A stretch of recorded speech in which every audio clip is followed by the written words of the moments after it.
রাজ্য সরকারের যে চাল এসআইআর নিয়ে, সেটা 5 দিনের মধ্যেই ধর্ণা মঞ্চ থেকে উঠে যাবে সেটা আমি ভাবতে পারিনি। মানে ধর্ণাটা করতে চাইছিলেন কেন সেটারও কোনো মানে নেই।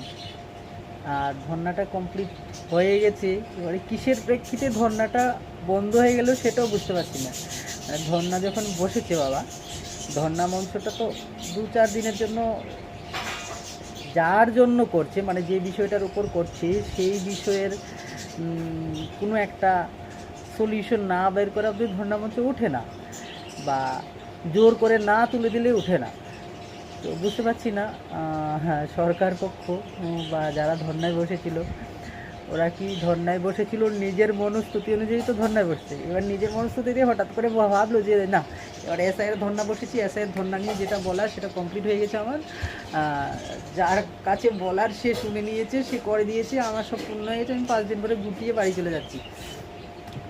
মানে যতক্ষণ পর্যন্ত সুপ্রিম কোর্টে একটা খেদানি না খেয়েছে, মানে সুপ্রিম কোর্টের বকা না খেয়েছে, ততক্ষণ আমি তো ধর্ণা মঞ্চে বসেছিল।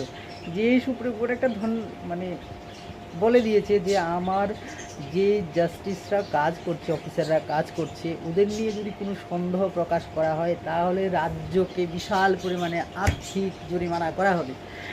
বিকেলেই তার সব কিছু গুটিয়ে এসআইআর নিয়ে যে ধর্না বসেছিল, ধর্না বসেছিল, অ্যাকচুয়ালি ধর্না স্পেলিংটা আমরা অন্যরকম পেয়েছি, এটাও ছিল ধর্না। তো এই ধর্না কাকে ধরবে বুঝতে পারছিল না বলে ধর্নাটা উঠে গেছে। বলছে অভিষেক বলেছে বলে আমি গুটিয়ে উঠিয়ে গেছি। এবার জানা যাচ্ছে না কি বলেছে, আর সলিউশনটা কি পেয়েছে জনসম্মুখে আনলই না। এই ধর্না মঞ্চের মিনিংলেস ধর্নাটা কারা কারা বুঝেছেন আমাকে একটু কমেন্ট বক্সে জানাবেন প্লিজ।